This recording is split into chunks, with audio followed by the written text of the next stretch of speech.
Oh, what is this? A new video demonstration through command? Well, as one of the more premier newscasters covering the Galactic War, I simply have to weigh in on this, but I'm gonna do something a little different. This is the first episode of Pondera Reacts, so let's see the vids from the developers on what they're going to do next.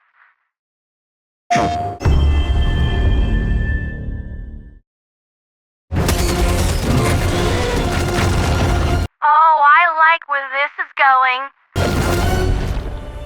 Since launch, we've improved Helldivers quite significantly together with you, the community. Hi, Mr. Johan. A big fan. I still can't pronounce your last name. We've released a lot of content, such as the Sweet liberty above, those things still give me nightmares.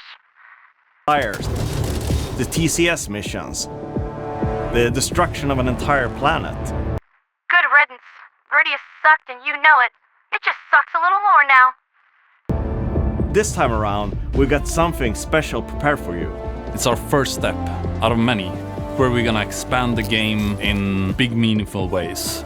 New game modes, new objectives, new enemies, and even a whole new difficulty. Oh, this is going to make people on the GWW cry fiery cheers, and I am completely on board for that. To give you that, we have to escalate it. An escalation of freedom. Oh, heck yeah! Nice title drop. When freedom escalates, its opponents escalate. We're bringing back a fan favorite from Helldivers 1, the stabby, tentacled beast known as the Impaler. There are so many jokes I could make about this thing, but pretty much all of them would get me kicked off the GWW. We're gonna go ahead and save all of this for the Patreon-only special Radio Angel After Hours that I may or may not make someday. Just, thoughts and ideas for later. When you're playing against the Terminids, you can always try and run away. The Impaler ruins that plan. They will maybe cut off your escape route, and then you will probably have to stay and fight. Or you can fight the tentacles. The Spore Charger. This one has fog traveling around it. It's constantly moving, so it's going to come right out of the fog and scare the lights out of you. Oh, lots of really agile enemies that do rapid melee in environments where visibility is limited. I can definitely see this guy honking off the entire community. From a design standpoint, it does make sense though. It makes everything around it more lethal just by diminishing the effectiveness of your on-ranged weapons. The automatons are bringing in artillery. A big tank that shoots rockets. This tank does fit the design motif. The bots just want to stand out in the field and shoot you forever, and this is an escalation of that. Also an escalation of the rocket devastator. I hope you boys like ragdolling. If you're further away, you can see it aimed towards the skies and fire rockets in the air, so you'll have a barrage coming down on you. In addition, you'll face off against heavier, more deadly brood commanders. With a small twist. The allies that it spawned will not be the ones that you used to. Difficulty 10 has more enemies than we've had before on lower difficulties. We've really ramped it up. It's meant to feel like a real progression from 9 to 10. We're also introducing a larger type of outpost, and it's going to be a real challenge to take on these massive fortresses. Oh my word, that looks over-engineered. I'll put in an order for more 380 shells for the Liberation Fleet, and some more overheat sinks, and maybe a few more kitchen sinks from when things get really crazy. But if you manage to do so, there will be great rewards waiting for you. Of course, what would the galaxy be without planets? Therefore, we wanted to spook it up with a new version of the swamp environment. Oh, this place looks cool! Is this gonna be what Gacrax turns into? I am loving these weather effects. I just hope that optimization gets a little kick in the butt and it doesn't melt people's GPUs the second they drop in.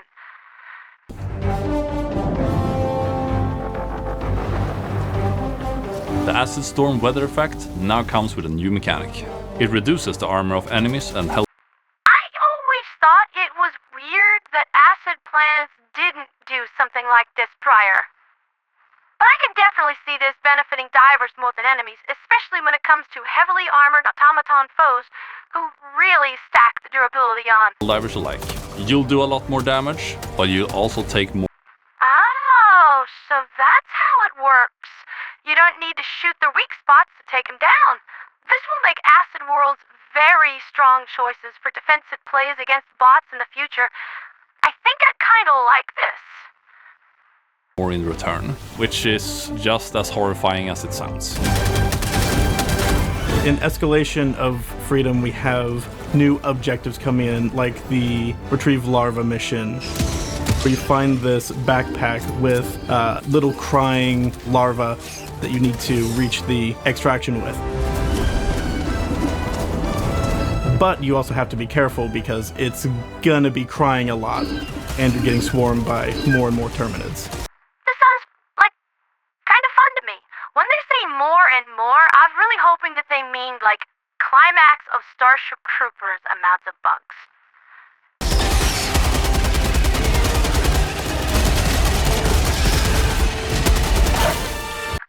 Oh, shoot.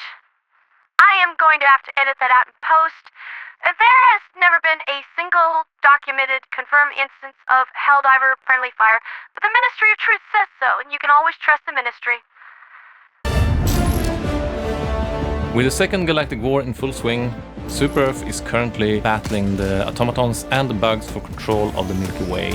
The Automaton Legion, they are constantly building bigger and worse war machines. The Terminids' migration patterns seem to be changing. There's also been some irregular readings of the Terminid spores in the various sectors where the Terminids are spreading. And we will see where the story develops from here. Ooh, ominous. So, have we told you everything that's gonna be in the Escalation of Freedom? Of course we haven't.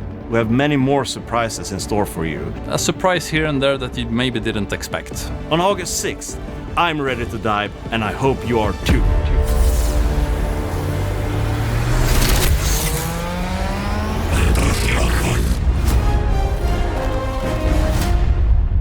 2 weeks, boys! 2 weeks! Get those super destroyers fully upgraded and put iron knuckles on your brass knuckles. It's time to take the best and brightest the enemies of democracy can throw at us and go get bent, weirdo. For liberty, for freedom, for democracy, for Super Earth, for escalation.